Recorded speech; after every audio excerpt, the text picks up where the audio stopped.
അസ്സലാമലൈക്കും. ഇന്നൊരു ഈവനിങ് സ്നാക്കാണ് പൊട്ടാറ്റോ ചീസ് ബോൾസ്. വളരെ കുറച്ച് ചേരുവകൾ വെച്ച് വളരെ എളുപ്പത്തിൽ തയ്യാറാക്കാൻ പറ്റുന്ന ഒരു ഐറ്റമാണ്. റെസിപ്പിയിലേക്ക് കടക്കുന്നതിന് മുന്നേ നിങ്ങൾ എൻ്റെ ചാനൽ ആദ്യമായി കാണുകയാണെങ്കിൽ ആ സബ്സ്ക്രൈബ് ബട്ടൺ ഒന്ന് ക്ലിക്ക് ചെയ്യണേ. പിന്നെ തൊട്ടടുത്ത് കാണുന്ന ബെല്ലൈക്കണും കൂടി ക്ലിക്ക് ചെയ്താൽ എൻ്റെ എല്ലാ വീഡിയോസും നോട്ടിഫിക്കേഷനായി ലഭിക്കുന്നതായിരിക്കും. ചീസ് ബോൾസ് ഉണ്ടാക്കാൻ വേണ്ടിയിട്ട് ഞാനിവിടെ 3 ഉരുളക്കിഴങ്ങ് എടുത്തിട്ടുണ്ട്. വേവിച്ച് വെച്ചിട്ടുള്ള ഉരുളക്കിഴങ്ങാണ്. ഇനി ഇത് നന്നായി ഉടച്ചെടുക്കുക. അപ്പോൾ ഞാനിവിടെ നന്നായി ഉടച്ചെടുത്തിട്ടുണ്ട് ഉരുളക്കിഴങ്ങ്. ഇതിലേക്ക് ആവശ്യത്തിന് ഉപ്പ് ആഡ് ചെയ്ത് കൊടുക്കുക.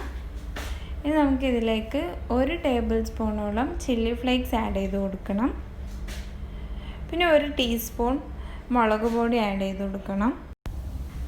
ഇനി ഇതിലേക്ക് 1 table spoon garam masala add ചെയ്ത് കൊടുക്കുക.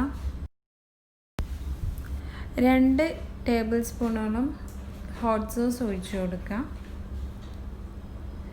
പിന്നെ 1 ടേബിൾ സ്പൂൺ സോയാ സോസും കൂടി ആഡ് ചെയ്ത് കൊടുക്കുക. എന്നിട്ട് ഇത് നന്നായി ഒന്ന് മിക്സ് ചെയ്തെടുക്കുക. ഞാനിവിടെ നന്നായി ഇത് മിക്സ് ചെയ്തെടുത്തിട്ടുണ്ട്. ഇനി നമുക്കിത് ഉരുളകളാക്കി എടുക്കണം. അപ്പോൾ ആദ്യം തന്നെ ഒരു ഉരുള ആക്കിയതിന് ശേഷം ഇതൊന്ന് ജസ്റ്റ് ഒന്ന് പരത്തി കൊടുക്കുക. എന്നിട്ട് അതിൻ്റെ നടുവിലായിട്ട് മൊസറല്ല ചീസ് നിങ്ങളുടെ ടേസ്റ്റിനനുസരിച്ചിട്ട് വെച്ച് കൊടുക്കുക. നല്ല ചീസി ആണെന്നുണ്ടെങ്കിൽ കുറച്ചധികം തന്നെ മൊസറല്ല ചീസ് വെച്ചിട്ട് പിന്നെ നന്നായി ഒന്ന് ഉരുട്ടി കൊടുക്കുക. വിള്ളലും ഒന്നുമില്ലാതെ നല്ലവണ്ണം നല്ല സോഫ്റ്റായിട്ട് ഉരുട്ടി കൊടുക്കുക.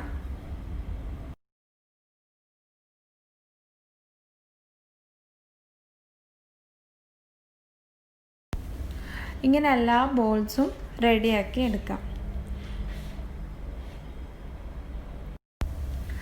ഞാനിവിടെ എല്ലാ ബോൾസും അങ്ങനെ റെഡിയാക്കി എടുത്തിട്ടുണ്ട്. ഇനി ഇതിനൊരു കോട്ടിങ് കൊടുക്കണം. അതിന് വേണ്ടി ഒരു മുട്ട ബീറ്റ് ചെയ്തെടുത്തിട്ടുണ്ട്, കടലപ്പൊടി എടുത്തിട്ടുണ്ട്, പിന്നെ ബ്രെഡ് ക്രംസും. ആദ്യം തന്നെ കടലപ്പൊടിയിൽ ഒന്ന് റോൾ ചെയ്തെടുക്കാം.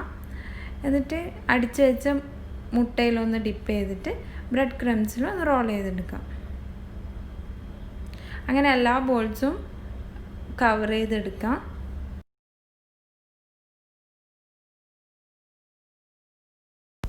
അപ്പോൾ ഞാനിവിടെ എല്ലാ ബോൾസും ബ്രെഡ് ക്രംസിൽ കവർ ചെയ്തെടുത്തിട്ടുണ്ട്. ഇനി ഇത് നമുക്ക് ഡീപ്പ് ഫ്രൈ ചെയ്യണം. അതിനായി നമുക്ക് ഓയിലൊന്ന് നല്ലോണം ചൂടാക്കിയെടുക്കാം. എന്നിട്ട് ഓരോരോ ബോൾസ് ആക്കിയിട്ട് ഇതിലേക്ക് ഇട്ട് കൊടുക്കാം.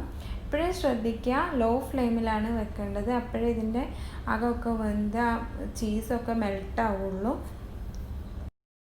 അപ്പോൾ ഗോൾഡൻ ബ്രൗൺ നിറമാകുന്നത് വരെ ഫ്രൈ ചെയ്തിട്ട് ഓയിലിൽ നിന്ന് മാറ്റാം. അങ്ങനെ എല്ലാ ബോൾസും ഞാൻ ഫ്രൈ ചെയ്തെടുത്തിട്ടുണ്ട്. അപ്പോൾ ഇത്ര സിമ്പിളാണ് ഈ ഒരു റെസിപ്പി. വളരെ ഈസി ആയിട്ട് ആർക്കും തയ്യാറാക്കാൻ പറ്റുന്ന ഒരു റെസിപ്പിയാണ്. ഈവനിങ് സ്നാക്കായിട്ട് നല്ല ടേസ്റ്റി ആയിട്ട് കഴിക്കാൻ പറ്റുന്ന ഒരു സ്നാക്കാണ്. എല്ലാവരും ട്രൈ ചെയ്ത് നോക്കുക. വീണ്ടും പുതിയൊരു റെസിപ്പി ആയിട്ട് കാണാം. താങ്ക്